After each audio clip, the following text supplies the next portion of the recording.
Hey everybody, Rollin' Royal here. Once again out doing some forklift repairs. Today we were called out to do this Yale 60. We're looking at a model GLP 060VX. Serial number D is in Daryl 875, V is in Victor 0345. 0465 Nancy. Sorry about that. Don't have my glasses on. We were called out for a running rough. I drove it around just a little bit earlier. It's definitely got a misfire, dead cylinder. Today we're working on a PSI 2.4 liter. PSI 2.4 Power Solutions. Kind of a standard engine in our High-Street Yale lineup. This one is propane. Got our propane EPR mixer and the lock-off solenoid. And here is where the converter, I call it, takes the liquid propane, turns it into gas.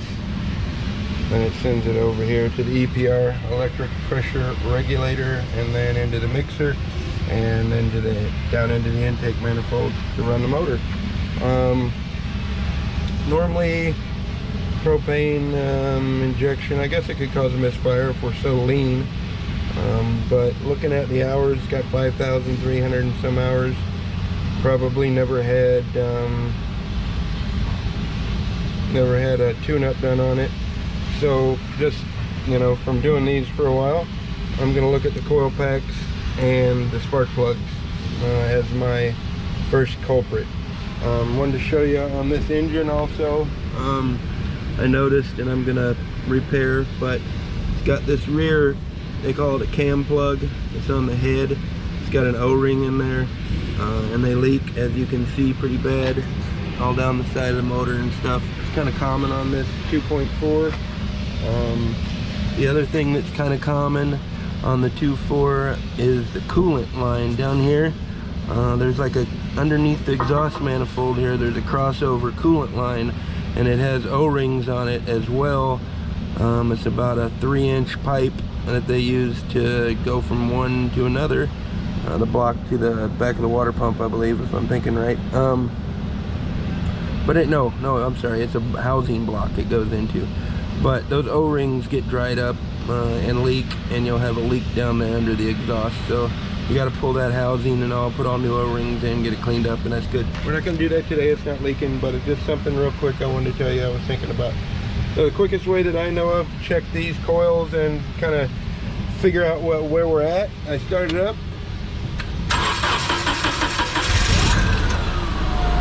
All right.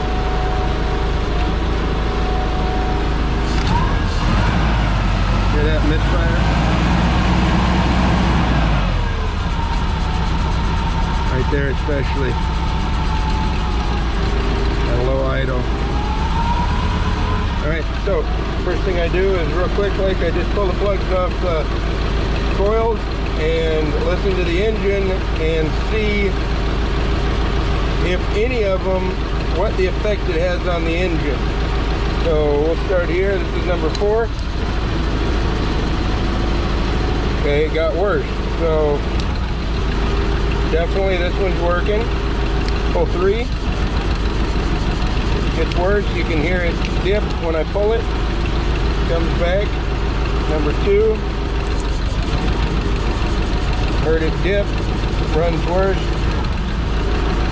Get it plugged back in. Number 1. See that? Nothing. No dip, no nothing when I pull that. Engine runs just the same. So, I'll show you another comparison. Number 1, nothing. Number 2, ooh, see how so now it's only running on 3 cylinders because number 1's out, obviously.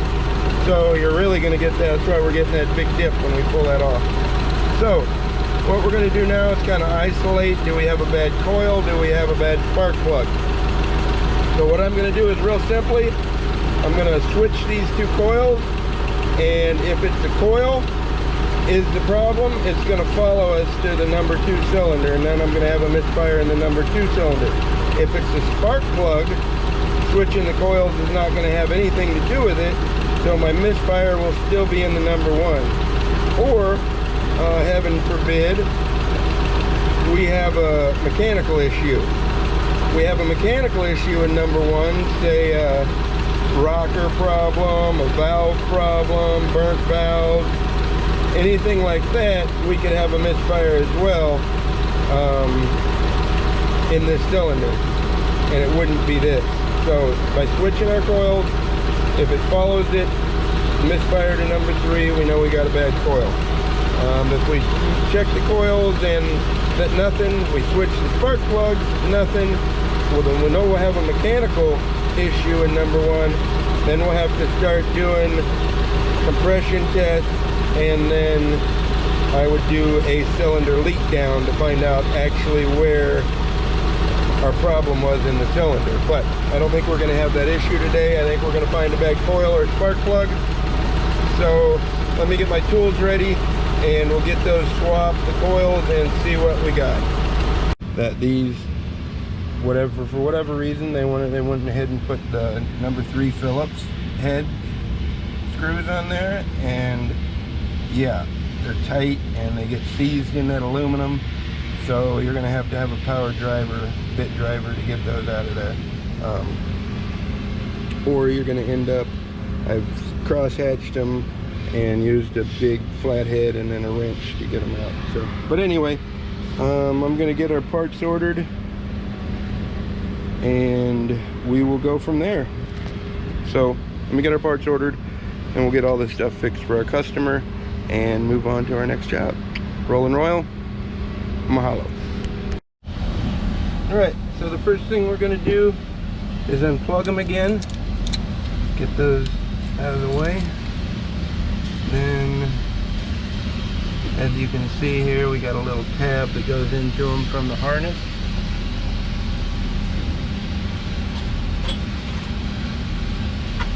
We're going to get a pair of pliers, we're going to squeeze that tab in, push it out. Actually, I don't need to do that, it's just a pressure fit there. So, alright, we got the harness out. Take that 10mm bolt out. Well, it's a 10mm head, it's a, 6mm bolt, sorry about that. So, we're just going to pull that coil out, get that harness off of it.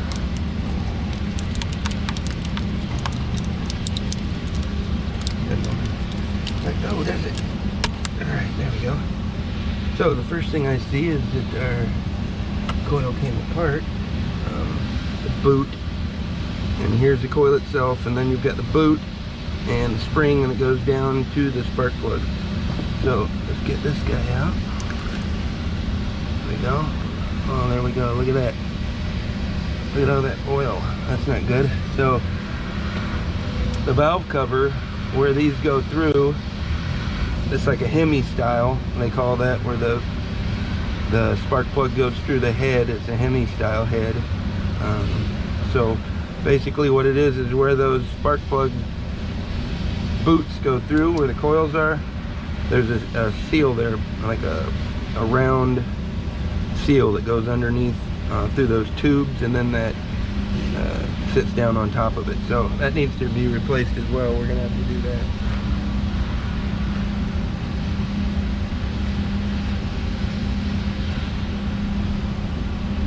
Right now we're looking at a couple oil leaks, but kind of standard with 5,000 hours on it. Hard as these things work. Alright, so let me show you. I got that cleaned up, the oil. I'm going to take that, the spring goes inside the hole. See the spring inside there in the hole? I'm going to get the spring right back, and then there's a little ridge up here that's going to retain this boot. Press it on so it's retained. So that's our number 1. We don't want to get them mixed up, so what I do normally is take a little white paint marker and we'll just give it a little number 1. So now we know, not going to get them confused, bad with good. Here's our number 2. Came out as well. which is, I mean, it's not bad, but no, that's not good. The boot came apart actually, see? It's kind of starting to tear. It's got more oil. They're leaking. Let me grab my needle nose.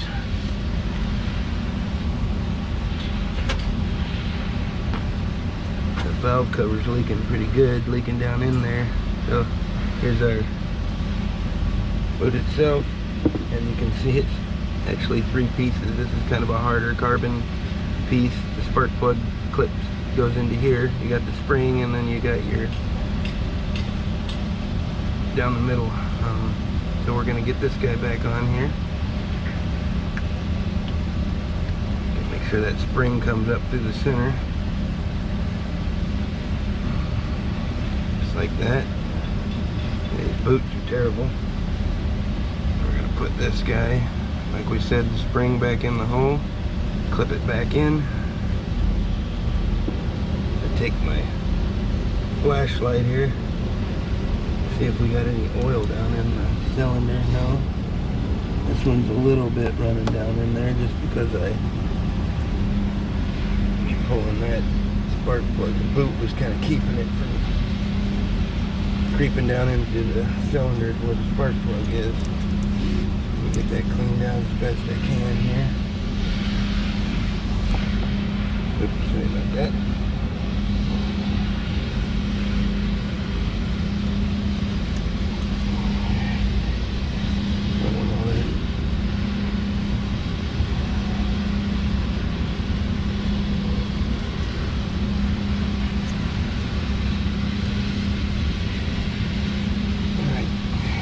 Cleaned out the best I can. Now what we're going to do is we're just going to swap those over. So here's my coil mark number 1. I'm going to go down onto my spark plug, push it down, start my screw,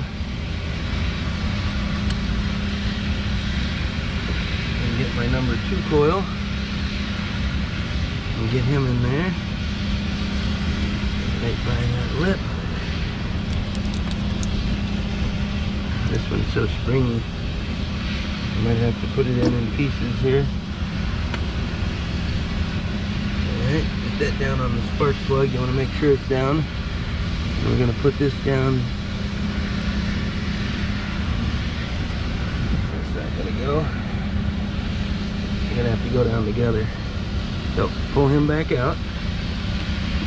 Get a little bit of oil we're getting down in there now. Put them back together. Got our spring at the top.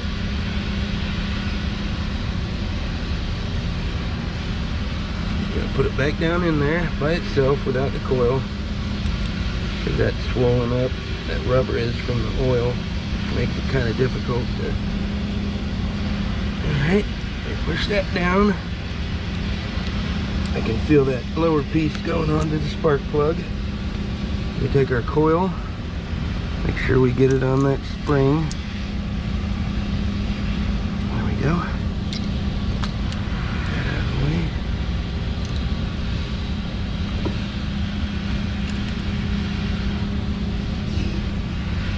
Tighten those down just a little bit. Okay, and I'm going to plug them back in.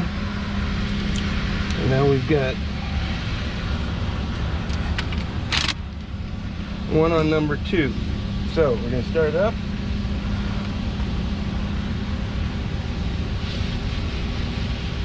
See if our Misfire followed us. And then we'll go from there, huh?